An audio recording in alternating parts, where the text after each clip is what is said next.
Have you ever screamed into a night so vast that even your voice dissolved into dust?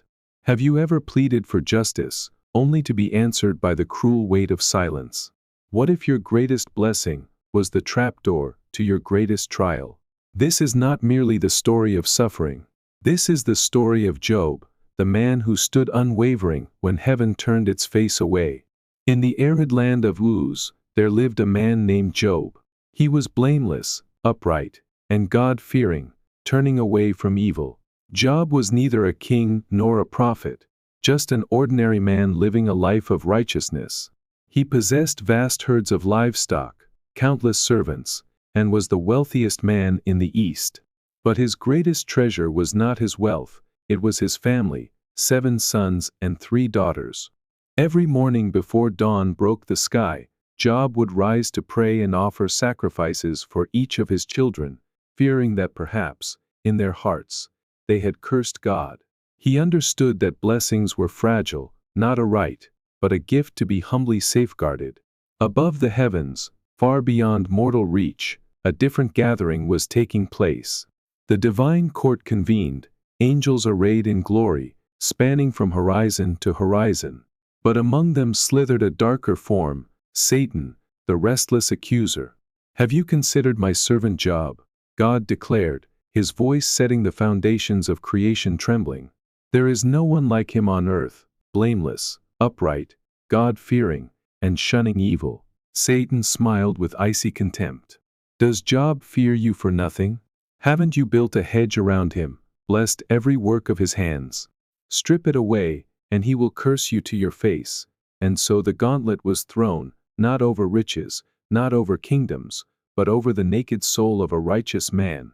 "Everything he possesses is in your power," the Lord said, "but do not lay a hand upon him." Thus began the silence of God, not in absence, but in permission. Job rose that morning unaware. The fields shimmered with golden light. His servants bustled in the warmth. The laughter of his children drifted from the banquet halls. It was a day too perfect to survive. And sometimes, the world's greatest betrayals come not with warnings, but with too much peace. Have you ever felt it, the crack beneath the skin of reality? When everything glows too bright, and you sense, somewhere, something is about to break. That was the hour Job stood in. And somewhere beyond, the adversary prepared to strike, not with armies, but with permission. Faith is not tested when the wine overflows. It is tested when the cup is shattered. But why would heaven allow it? Because true faith must be free, not purchased by gifts, not held hostage by comfort. Only stripped bare can it be seen. And Job's soul was about to be stripped of everything that once defined him. Across the veil, his name had become a question not of virtue, but of endurance. Will he worship without reward? Will he trust without proof? This story is not merely about loss. It is about the void between prayers and answers. It is about standing, bloodied, bewildered, when heaven watches without a word. Yet before ruin descends, the soul sometimes trembles. That day, as Job walked the edges of his fields, a strange hush fell. The workers' songs grew thin. The cattle ceased their grazing, frozen as if hearing some hidden trumpet. Have you ever stood inside a moment so perfect it felt artificial, as if all of creation held its breath? Job looked skyward. The sun still blazed. The air still shimmered. And yet, some unspoken warning hummed through the marrow of his bones. There are silences louder than screams. Stillnesses more violent than thunder.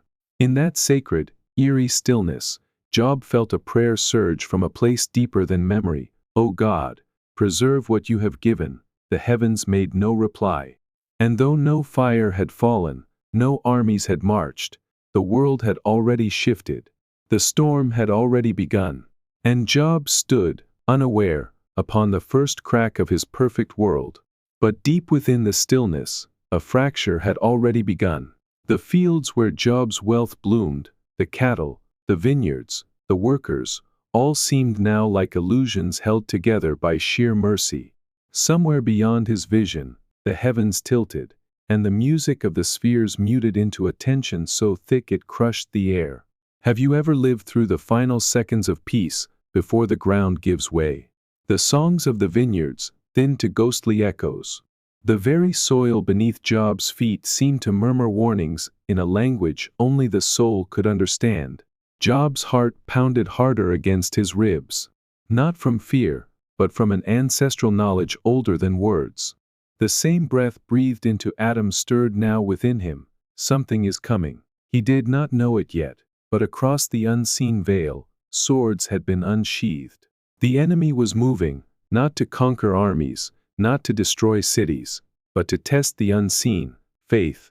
True battles are not fought on battlefields. They are fought in the silent chambers of the soul. And Job's battlefield was being prepared in a silence so profound that even the stars held their breath. Above him, beyond mortal skies, watchers leaned in closer. Not in cruelty, not in hope, but in awe, for rarely does eternity behold a soul about to stand alone against the collapse of worlds. The wind shifted, the grass sighed, the sky dimmed by a shade imperceptible to the flesh, but not to the spirit. And Job, simple, righteous Job, would soon face a storm not meant to destroy, but to reveal. For faith, like gold, must pass through fire before it can shine. It began not with a roar, but with a whisper. The kind of whisper that shatters the heart more completely than any scream. One by one, the anchors of Job's world were torn away, not in rage, not in chaos, but in a terrible, methodical stillness. It started with a tremor in the fields. A breathless servant, dust-caked and wide-eyed, stumbled through the doors of Job's house. "Master, the Sabeans attacked. They slaughtered your servants, seized your oxen and donkeys. I alone escaped to bring you the news." Before Job could even draw breath, another man rushed in, face pale as ashes. Fire fell from heaven. It consumed the sheep and the shepherds. "Nothing remains but me." Have you ever felt the ground falling away under your feet, and known there was nothing to catch you? Job staggered back, his mouth dry. But the hammering of disaster was not done. Another messenger burst through. The Chaldeans raided in 3 bands. They stole all your camels, and killed the servants with the sword. Only I survived. The walls of Job's world, once so strong, now trembled like leaves in a rising storm. But the final blow had not yet fallen. A 4th man entered. He said nothing at first. He didn't have to. The horror on his face spoke what words dared not. "Your sons and daughters were feasting in their eldest brother's house. When a great wind struck it from the desert, the house collapsed. And they are gone, all of them. All." Have you ever heard your soul shatter? Not your mind, not your heart, your soul. In an instant, Job, the man of prayer, the man of sacrifice, the man who walked with God, stood naked before a devastation so complete that even language failed him. But what did Job do? He did not curse the heavens. He did not lash out at the messengers. He did not shake his fist at the sky. Instead, with trembling hands, Job tore his robe. He shaved his head. He fell face down into the dust. And he whispered, not with anger, but with a voice hollowed by sorrow, "Naked I came from my mother's womb, and naked I shall return. The Lord gave, and the Lord has taken away. Blessed be the name of the Lord." Have you ever seen faith in its purest form? Not the faith that sings when the harvest overflows, but the faith that clings to God with bleeding fingers when all else is ripped away. The storm had broken over Job, and still, he worshipped. But the enemy was not satisfied. In the unseen courts of heaven, Satan appeared once more among the sons of God. "Where have you come from?" thundered the Lord. "From roaming the earth," Satan replied, and walking back and forth on it.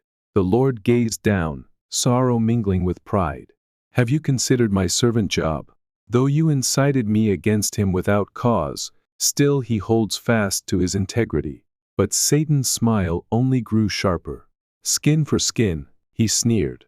"A man will give all he has to save his own life. Stretch out your hand and strike his flesh and bones, and he will surely curse you to your face. The wager escalated. He is in your hand. But spare his life, said the Lord, and so the enemy descended again, this time, not to destroy cattle or children, but to afflict the very body of Job. Have you ever felt betrayal, not from enemies, but from your own skin? When the flesh that once sheltered you turns into your tormentor. Job's skin broke into oozing sores, from the soles of his feet to the crown of his head. His body burned with fever, his muscles knotted with pain. He sat in ashes, scraping himself with broken pottery, a man unmade. His wife, once the partner of his joy, looked upon him with shattered eyes. Do you still hold to your integrity? She asked, her voice trembling with rage and grief. Curse God and die, the final whisper of the enemy, spoken through the mouth of love. But Job did not yield. Through cracked lips, through the ash-choked throat, he replied, You speak as a foolish woman speaks. Shall we accept good from God and not adversity? Faith that endures not only blessing, but devastation. Faith that clings not to comfort, but to God Himself. Thus Job, broken in body, shattered in heart, stripped of all he held dear, stood firm. And the silence of heaven grew deeper still. He sat in silence, not because he had no words, but because no words would have mattered. The ashes clung to his skin like judgment. The broken potsherd in his hand scraped more than wounds, it scraped his very sense of self. He who once blessed his children at sunrise now sat disfigured, abandoned, nameless in the eyes of men. Have you ever suffered so deeply that your own breath feels like betrayal? The wind offered no comfort. The sun no longer warmed. Even the dust beneath him recoiled. And heaven said nothing. The greatest terror was not the pain, not even the loss. It was the divine silence, the suspicion that perhaps God was watching and turning away. Job did not ask why me, he asked, where are you? The skies, once full of presents, were now a wall, a locked gate, a sealed scroll. Yet still, he did not curse. Faith is not the absence of pain, it is the decision to stand when pain takes everything. Job, though unmade, refused to turn his back, not because he understood, but because even in silence, he chose to believe there was still a voice beyond it. What do you do when even your breath feels like betrayal? When your pain is not punished, but ignored? Job had lost everything: wealth, children, health, name. But now came the cruelest storm of all, the silence of heaven. For 7 days and nights, his friends came and sat beside him. But no one spoke. They could not recognize him, not because his body was covered in sores, but because his soul no longer looked like the man they once knew. Then Job opened his mouth, and cursed the day of his birth. May the day of my birth perish, and the night it was said, a boy is born. May that day turn to darkness, may no light shine on it. He did not curse God. He cursed existence.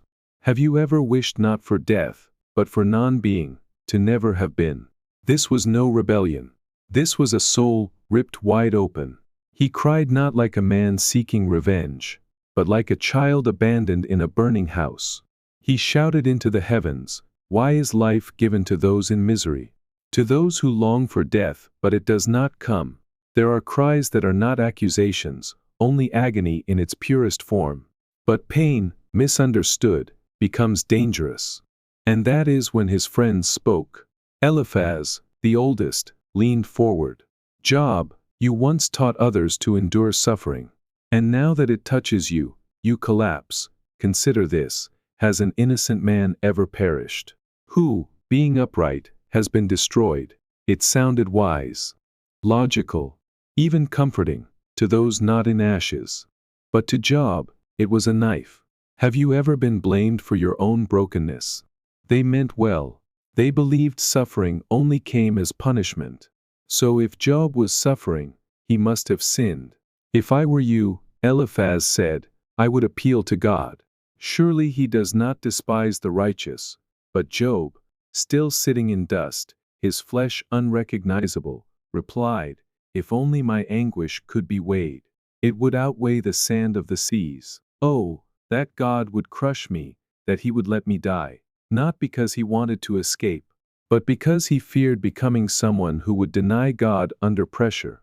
Have you ever begged for death, just to protect what little faith remains in you?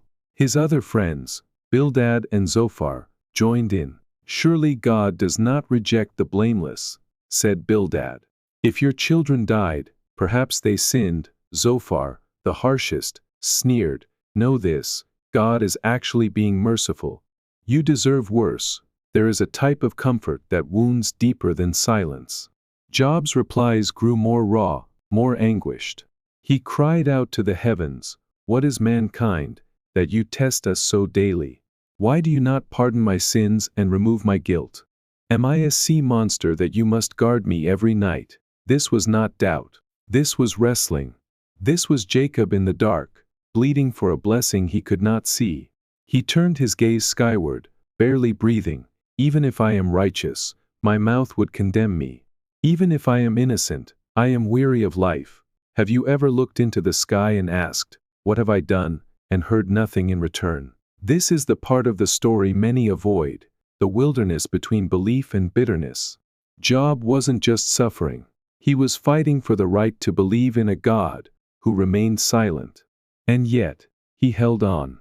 Though surrounded by friends who wounded, though accused without cause, though heaven stayed still, Job refused to let go. He cried one final cry, "Though he slay me, yet will I trust him." And in that sentence, that trembling, half-broken whisper, the ashes began to speak, not with answers, but with worship wrapped in wounds. Faith is not clean. It is not polite. It is not painless. It is crying, "I trust you," with cracked lips, burned skin, and hollow eyes. There is a loneliness deeper than abandonment. It is the loneliness of being misread by those who claim to love you. Job sat among men who once called him wise. Now their eyes accused him. Their words, cloaked in pity, carried the venom of judgment. They did not weep with him. They dissected him. Every silent hour pressed heavier on his chest. Not just the loss of family, but the slow betrayal of companionship. Have you ever needed a hand and been offered a stone instead? And still, the heavens remained locked. Not a whisper, not a sign, just the long, aching silence of God. Every sunrise that did not bring an answer chipped away at Job's soul. Yet Job wrestled, not against his friends, not against Satan, but against the growing temptation to believe the silence meant abandonment. "I know that my Redeemer lives," he whispered to the dust, even as his bones ached with despair, "and that in the end he will stand upon the earth." Faith does not deny darkness. It declares defiance in the heart of it. His hands trembled. His voice broke. But his spirit, though bleeding, did not bow to the easy bitterness offered by his friends. In every groan, in every tear, the ashes spoke a truth greater than comfort. Faith is not sight. Hope is not evidence. Love is not transaction. Have you ever screamed into the night, only to have the night scream back? Job had shouted his agony into a sky that gave no reply. He had prayed until his throat broke, wept until no more tears came, begged until even hope seemed blasphemous. And heaven stayed silent, for days, for months, for an eternity measured in pain. Yet Job did not curse. He clung to faith not because he understood, but because he had nothing else to cling to. Then, one day, the silence shattered. Then the Lord answered Job out of the whirlwind, not a whisper, not a gentle light, a whirlwind, a storm that tore the sky apart, a voice wrapped in thunder and fire. The earth shook, the mountains bowed, and the voice called Job's name. Have you ever begged for comfort and been undone by glory instead? Who is this that darkens my counsel with words without knowledge? The words slammed into Job's soul. God did not explain himself. He demanded Job see, truly see, the immensity of what he could not fathom. Where were you when I laid the earth's foundation? Tell me, if you understand, have you ever given orders to the morning, or shown the dawn its place? Have you walked in the recesses of the deep, question after question, not to shame Job, but to widen him, to lift his gaze beyond grief? There are wounds too deep for logic. There is sorrow too holy for answers. The stars danced to a rhythm Job did not command. The oceans surged beyond his grasp. The behemoth roamed untamed. The leviathan laughed at spears. Monsters Job could not tame. Mysteries Job could not solve. And yet, he had dared demand that the Creator justify himself. Have you ever stood so small that your very breathing felt arrogant? But God was not there to humiliate Job. He was there to reveal the truth, that even in devastation, even in unanswered prayers, even in agony that defied words, he was still God. And he was still good. Job staggered under the weight of that revelation. My ears had heard of you, but now my eyes have seen you. Therefore I despise myself and repent in dust and ashes. This was not shame. It was surrender. The dust Job wore became sacred.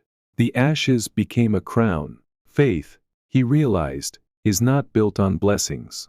It is built on beholding, not on understanding, but on worship. The storm had not destroyed him. It had defined him. Have you ever discovered that your survival was not the point, your transformation was? Job rose not because he understood suffering. He rose because he had glimpsed the one who ruled over it. The same hands that spun Orion into the sky had held him through every tear. Surely I spoke of things I did not understand, things too wonderful for me to know. God never gave Job the reasons he craved. He gave him something infinitely greater, himself. Job's questions fell away like dead leaves. His demands withered like grass. He had seen the king. He had heard the voice. And that was enough. The scars on his body still ached. The graves of his children still stood. The ruins of his former life still smoldered. But now, there was a new fire burning inside him, awe. Faith does not erase suffering. It reframes it. The whirlwind had not come to crush him. It had come to crown him. Have you ever found that the real miracle is not getting your life back, but getting your vision back? In the silence after the storm, Job sat very still. Not because he was defeated, but because he was finally at peace. He no longer needed to shout at heaven. He had seen the one who commands the storm. He had heard the voice deeper than sorrow. And he knew he was not forgotten. He was not cursed. He was not alone. The storm did not answer Job's questions. It answered Job's soul. Have you ever realized that what you lose is not as important as what you gain through loss? Before the storm, Job had been rich beyond measure. He had lived in the heights of prosperity. He had been the man others envied. But now, his wealth was no longer counted in sheep or cattle, but in wisdom and peace. He could feel the weight of eternity shifting in his heart. What was once precious was now light. What was once familiar was now foreign. His children filled the rooms again, but this time, Job was not blinded by their presence. He cherished them deeply, but his heart did not anchor to them the way it once had. Job had seen that love is not something to be hoarded, but something to be freely given, even when everything around you feels like it's slipping away. Have you ever loved something so deeply that you were willing to let it go to preserve the very essence of it? He had let go of his pride. He had let go of his claim to righteousness.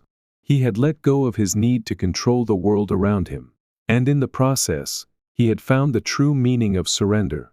The moments Job spent in prayer were not petitions any longer. They were conversations with the divine, moments of silent reflection where he let God fill the gaps that had once been filled with his own striving. He would sit in the quiet, listening for that voice that had spoken to him through the storm. The restoration of Job's life wasn't just about the material things being replaced. It was about him finding a new lens through which to view his world.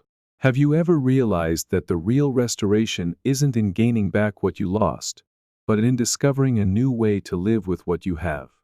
The storms would come again. Job knew that now.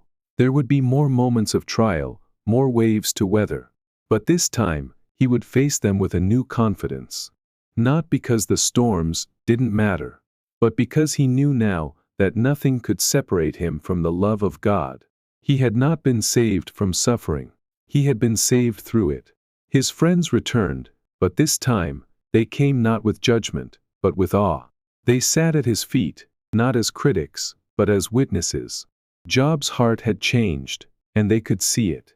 He had walked through the fire and emerged not scarred, but pure. He had walked through the deepest valley, and though his feet had been weary, his heart had been strengthened. Have you ever walked through fire and come out on the other side, not unscathed, but stronger? His daughters grew up, carrying with them the legacy of his faith.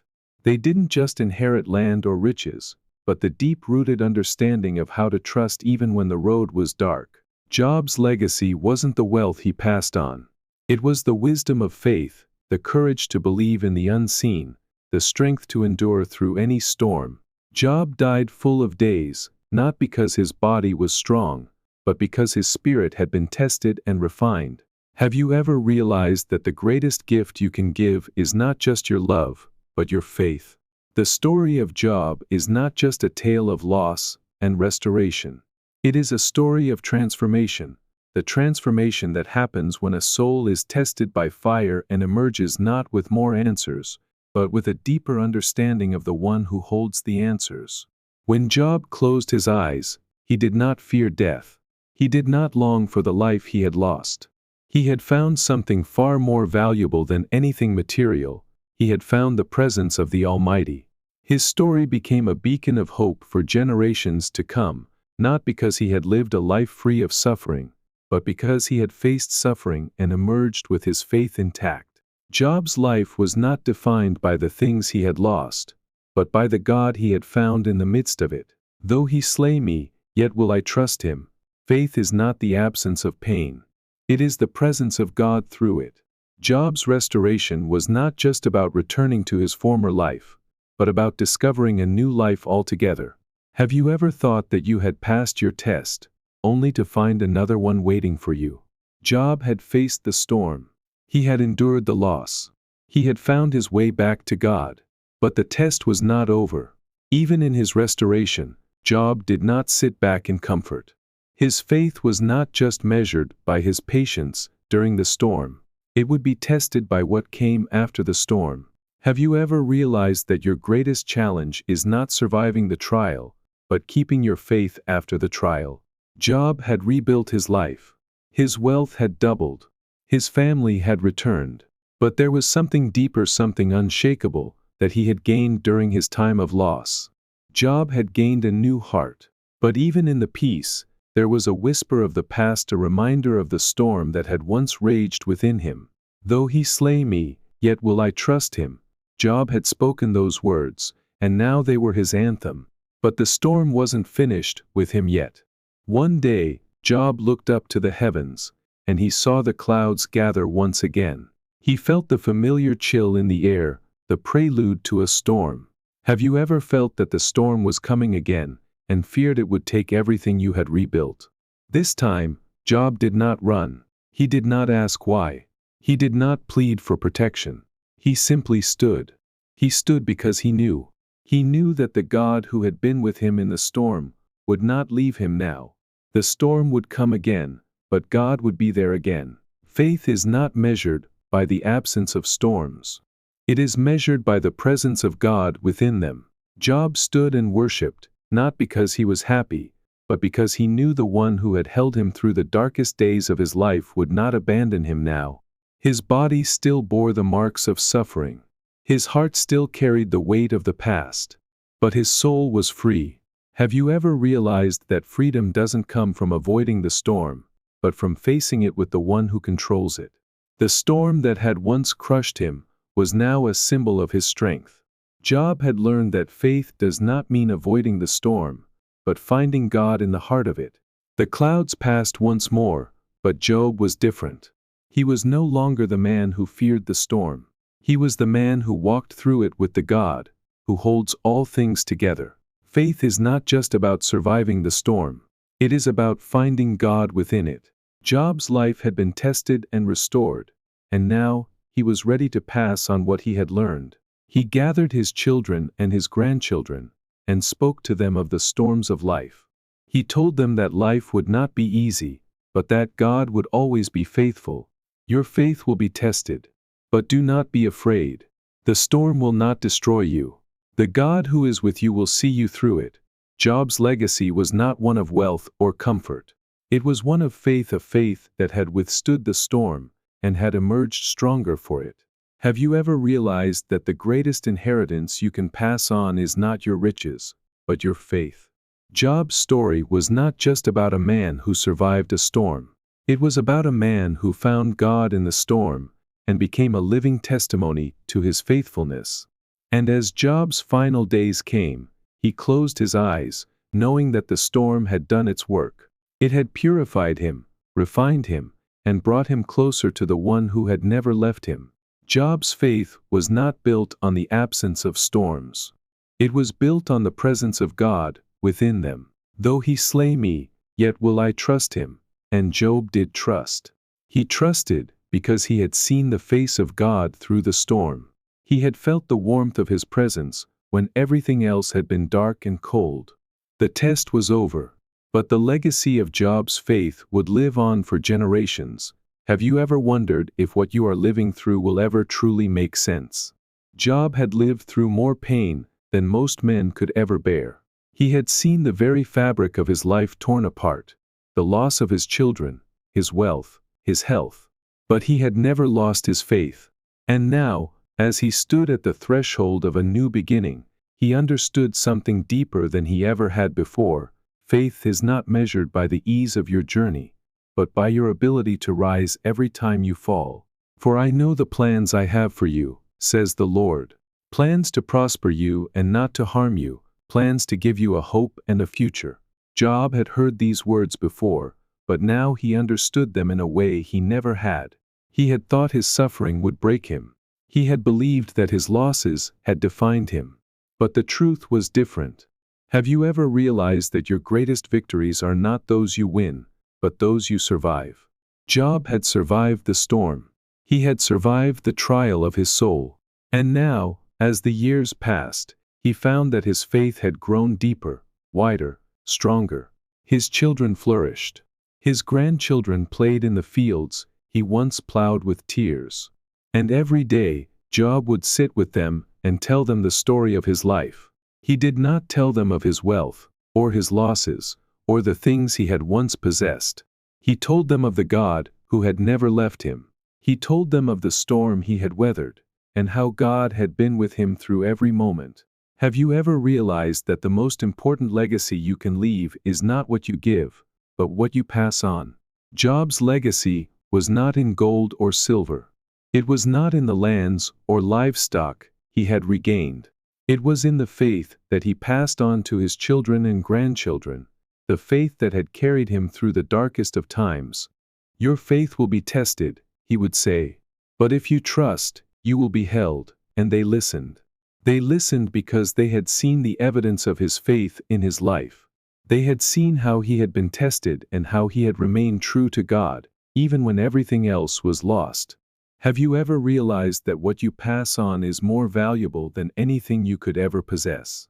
Job's children learned that true wealth was not measured by what you could hold in your hands, but by what you could hold in your heart. Years passed, but Job's story remained alive in the hearts of his family. It was not just a story of suffering, but a story of triumph, a story of how faith could endure beyond pain, beyond loss, beyond death itself. Faith does not end when the storm passes. It begins when you find the strength to rise from the ashes. Job had been raised from the ashes of his despair, and now he lived with a heart full of peace. He had found that true restoration did not come from what he regained, but from what he learned in the fire. He had learned that God was faithful, even in the darkest moments. Have you ever realized that God doesn't promise you an easy life, but He promises to be with you every step of the way? And so, Job continued his journey, not as a man who had been restored to his former glory, but as a man who had found a new glory altogether. Job had found the peace that surpasses all understanding, and that peace had passed on to the generations that followed. The legacy of a man is not found in the things he leaves behind, but in the faith he passes on. Job's faith had been tested, and it had endured. And now, it lived on in the hearts of those he loved. And when Job's final day came, he did not fear. He had lived his life with courage, with conviction, and with faith. He closed his eyes, knowing that the legacy he had passed on was more valuable than anything he could have possessed. The legacy of faith is not something you can leave behind. It is something you live with, every day. Have you ever faced the final test, the one that feels like it will break you completely? Job had walked through the storm, and had emerged with his faith intact. He had seen his world crumble. He had seen his losses. He had felt the weight of the universe press upon him. And still he had worshipped. But now, a new test awaited him. Have you ever realized that even after the storm passes, the final test is not what you lose, but what you do with what remains? Job had rebuilt his life. His children had returned. His wealth had doubled. His faith had deepened. But now there was something deeper still to discover. The new test came not in the form of pain or loss, but in the quiet moments of peace. Where do you go when peace is all around you, but the storm is still inside? Job had faced the winds, the fire, the depths of despair. But now, he faced the quiet, the stillness after the storm. He had survived the worst. But would he continue to trust when everything seemed restored? Have you ever wondered if it is easier to trust when you have nothing, or when you have everything? Job knew what it was to trust in nothing. But now, he had something to lose. He had his wealth. He had his children. He had the love of his family. Would he trust when everything was at stake? Have you ever realized that the final test is not just about your faith in the storm, but your faith in the calm? Job sat in the peace of his restored life, and he could hear the whisper of doubt. Will you still trust? The voice seemed to ask. The storm had passed, but the question remained. He looked out at his fields, his family, his riches. And he remembered the God who had stood with him in the darkest places. He had not just trusted God when things were broken. He had trusted God when everything was whole. True faith does not come from what you lose or gain. True faith comes from the deep knowing that God is with you, no matter what. Job's final test was not one of loss. It was one of love. Would he love God for who he was, or for what he had done? Job had passed every trial. He had endured every test. But now, he faced the hardest one. Would he still love God when life was good, when the storm was over? Have you ever wondered if your love for God is tied only to the pain you endure, or if it can exist even in the calm? Job had learned that love is not about what God gives you. It is about who God is. It is about knowing that, no matter the storm, God is faithful. The final trial was not to break Job, but to complete him. He passed the test, not because he had more faith than anyone else, but because he knew that faith is not the absence of doubt, it is the presence of God through it. True faith does not end when the storm passes. It continues even in the calm, because it is grounded in the truth that God is always there. Job rose, not because everything was perfect, but because everything was placed in the hands of God. And in those hands, it was enough. Faith is not about surviving the storm. It is about knowing that, even after the storm, God is still the same. When Job closed his eyes for the last time, he knew that his journey had come full circle. He had passed the final test, and he had come to understand the truth of his life.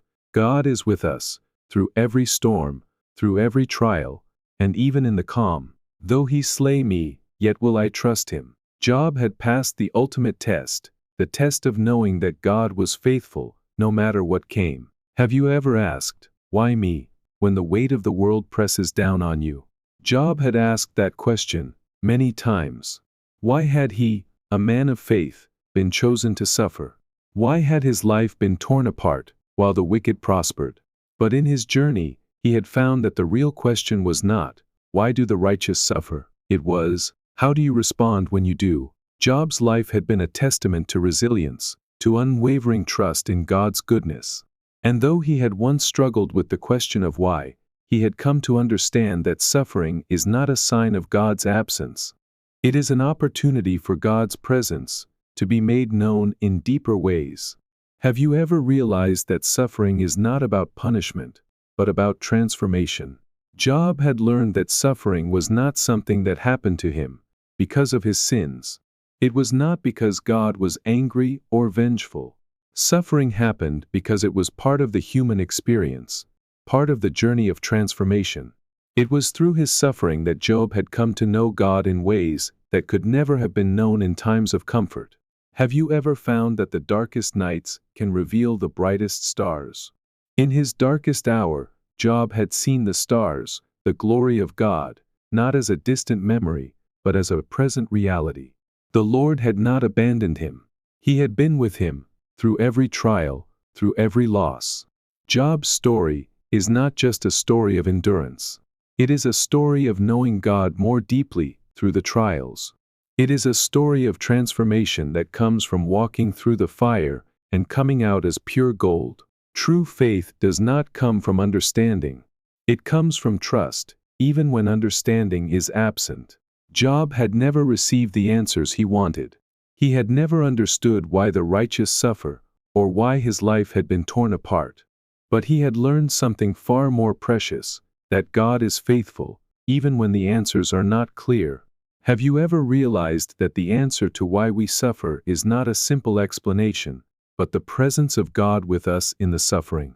In the end, Job had found peace not because his questions were answered, but because he had come to understand that God himself was the answer.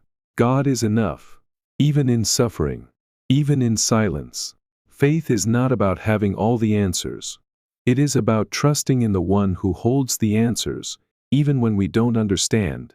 As Job's life came to a close, he knew that his suffering had not been in vain. It had been the crucible that refined his faith, the fire that burned away the impurities, and the storm that brought him closer to God. He had passed the final test, not because he had suffered the most, but because he had responded with trust, with worship, and with surrender. Though he slay me, yet will I trust him. Job had lived this truth with every fiber of his being. And now, as he stood before God, he knew that his life had been a testament to something greater than just surviving suffering. It had been a testament to finding God in the midst of it. Have you ever wondered if the purpose of life is not to avoid suffering, but to find God in it? Job had found God, not in the absence of suffering, but in the very heart of it. He had found a deeper understanding of faith, a faith that does not falter when the storm rages, but a faith that stands firm, rooted in the unshakable presence of the Almighty. In the end, Job's suffering was not the end of his story. It was the beginning of a deeper relationship with the God who had always been with him. And that relationship would live on, long after Job's earthly life had ended. Faith is not about avoiding the storm. It is about walking through the storm with God.